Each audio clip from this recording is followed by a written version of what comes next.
Sebelum ini kita telah melihat Code telah datang ke desa Konoha untuk memaksa Amado melepaskan limiter kekuatannya. Namun Shikamaru telah mendedahkan satu cyborg baru ciptaan Amado iaitu Delta versi baru untuk berhadapan dengan Code. Lalu ternyata Delta itu mempunyai kekuatan yang lebih kuat berbanding Code. Tetapi situasi menjadi semakin getir apabila Ada juga telah muncul untuk membantu Code. Jadi, apakah lanjutan cerita dari chapter ini? 本当に多くの人々の心を変えてしまった。あいつは頑張りましたから。3代目、4代目、目の前に英雄がいます。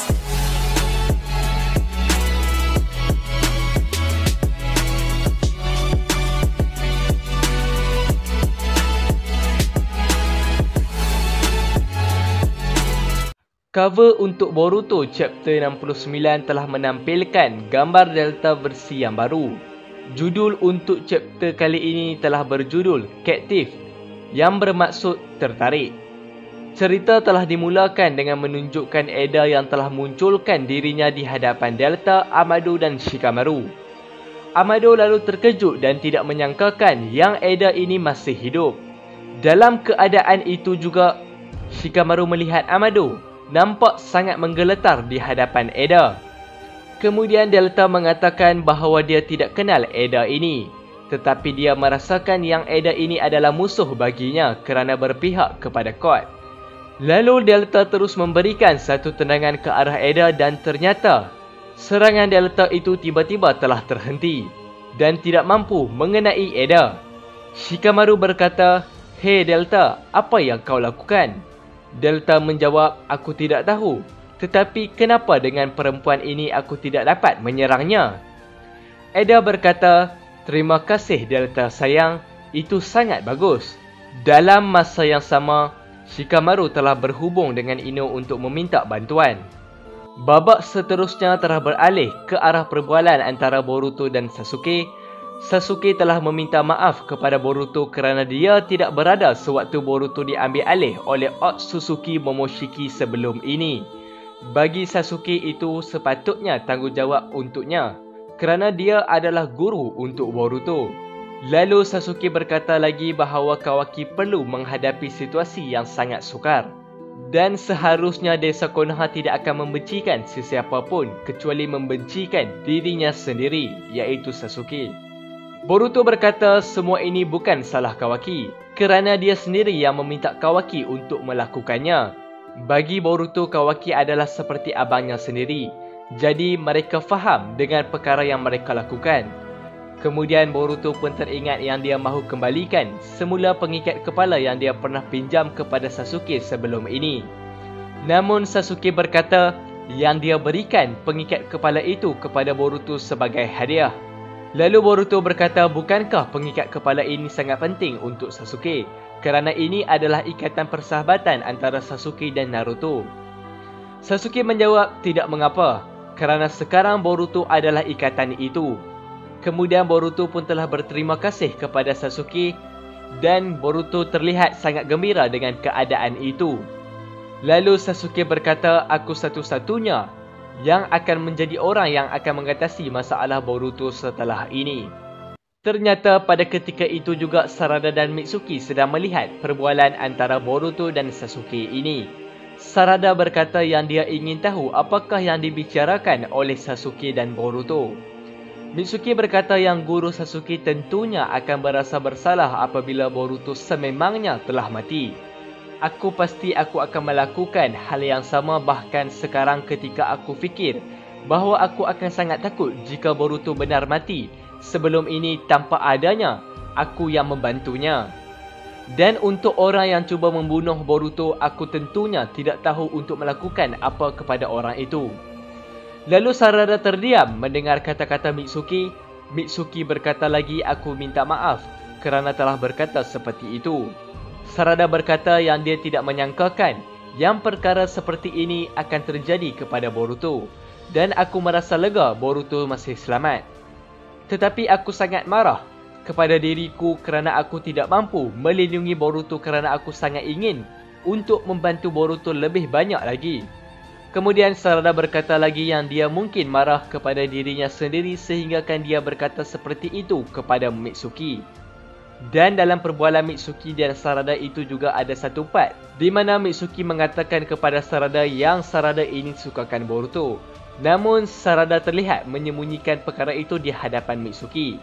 Seterusnya Mitsuki berkata yang mereka perlu menjadi semakin kuat kerana sekarang ini dunia shinobi sedang berhadapan dengan masalah Otsutsuki. Jadi mereka memerlukan kekuatan yang lebih besar untuk menghadapi semua ini. Lalu Sarada berkata, baiklah, itu sangat masuk akal kerana aku tidak akan menjadi seorang Hokage jika tidak melakukan perkara seperti itu. Babak seterusnya telah berpindah kepada Kawaki yang telah sedar dari pensannya. Naruto berkata, "Yo Kawaki, kamu tidur dengan begitu nyenyak." Kawaki berkata lagi yang situasi seperti ini telah mengingatkannya seperti pertama kali mereka berjumpa sebelum ini.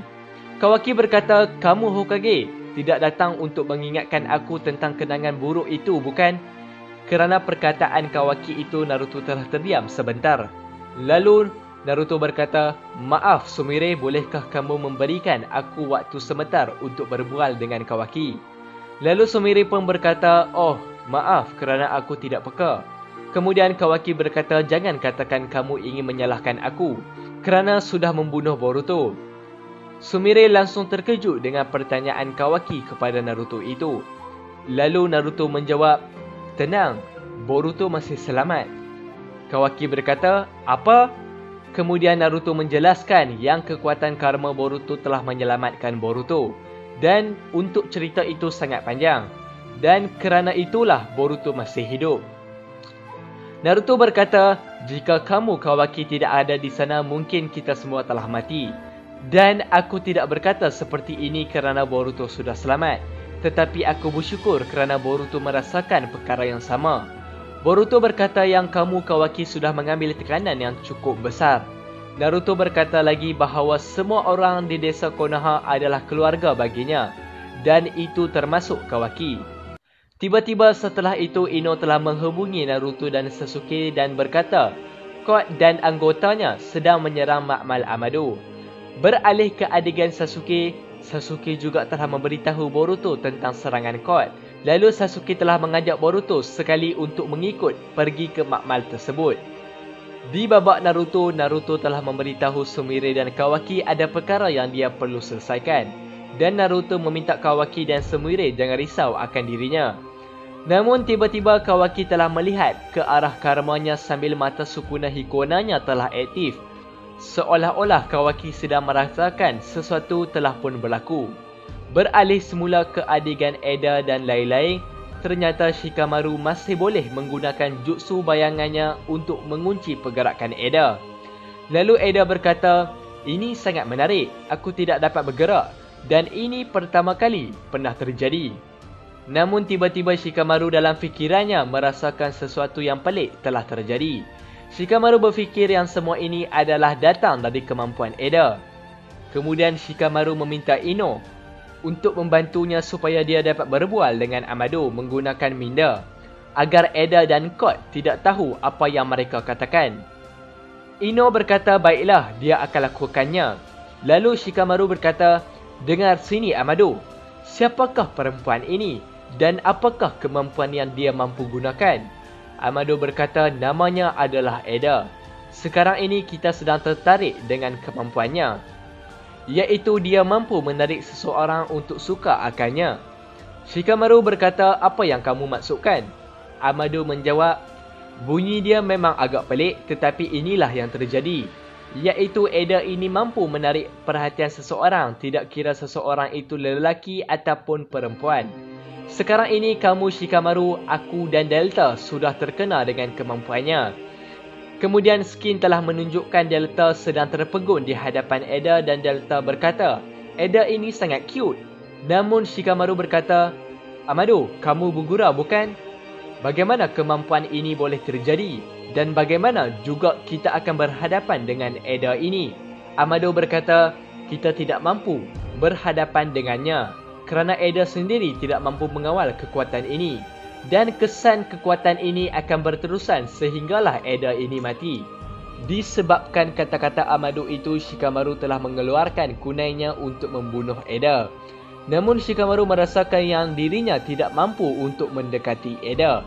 Lalu Eda berkata, "Jangan terlalu memaksa diri, Shikamaru. Tenangkanlah dirimu." Lalu Amado berkata, "Aku sudah katakannya, Shikamaru. Jika kau berfikir untuk membunuhnya, mindset kau akan tiba-tiba berubah dan kau tidak akan mampu untuk membunuhnya. Dan keadaan itu hanya akan menerukkan lagi keadaan."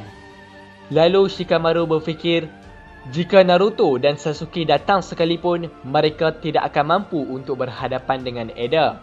Dan mungkin juga keadaan akan menjadi semakin berbahaya kerana Code sangat inginkan untuk membunuh Naruto dan Sasuke. Kemudian Code terus ke arah Amado dan cuba mengugut Amado agar Amado ini akan melepaskan limiter kekuatan yang ada pada Code ini. Shikamaru berkata, "Apakah tujuan kamu, Eda? Dan kenapa kamu membantu Code? Dan adakah kamu mempunyai dendam dengan desa Konoha?" Eda menjawab, "Tidak. Aku tidak kisah akan masalah Code ini. Aku tidak mempunyai alasan untuk menyembunyikan semua ini lagi dan aku akan beritahunya. Iaitu aku sukakan Kawaki." Kemudian Eda telah menunjukkan reaksi malu di hadapan Shikamaru sambil Shikamaru juga terkejut mendengar kata-kata Eda itu. Eda berkata lagi bahawa Code sudah berjanji akan membantunya kembali apabila dia membantu Code mendapatkan kekuatannya. Lalu Shikamaru berterima kasih kepada Eda kerana menceritakan tentang semua itu. Dalam masa yang sama, Shikamaru juga sudah memikirkan perancangan baru di mana dia tidak mahu Naruto dan Sasuke datang ke sini. Dan Shikamaru meminta Ino untuk menarik perhatian Sasuke dan Naruto ke tempat yang lain kerana Shikamaru mempunyai perancangannya yang tersendiri. Kemudian Shikamaru berkata, "Eda, aku mempunyai satu cadangan dengan kamu. Adakah kamu mahu menyebelahi desa Konoha? Dan fikirlah tentang perkara itu kerana aku percaya kita akan dapat saling membantu antara satu sama lain. Dan setelah itu, kamu boleh katakan apapun perasaan yang kamu sukakan kepada Kawaki. Ataupun apapun yang kamu inginkan." Code yang mendengar kata-kata Shikamaru itu terus berkata, "Apa?" Jadi inilah pembahasan saya mengenai alur cerita Boruto Chapter 69. Jika korang mempunyai idea atau pendapat yang lebih menarik, korang sangat dialu-alukan untuk dropkan komen korang semua di bawah. Maaf kalau saya ada kesalahan kata dan kesalahan fakta pada video kali ini. Teruskan support channel Manpan Studio untuk mendapatkan 30k subscriber dalam masa yang terdekat. InsyaAllah impian itu akan tercapai dengan bantuan daripada korang semua. Akhir kata, saya Bro Aiman. Thanks for watching. Assalamualaikum warahmatullahi wabarakatuh.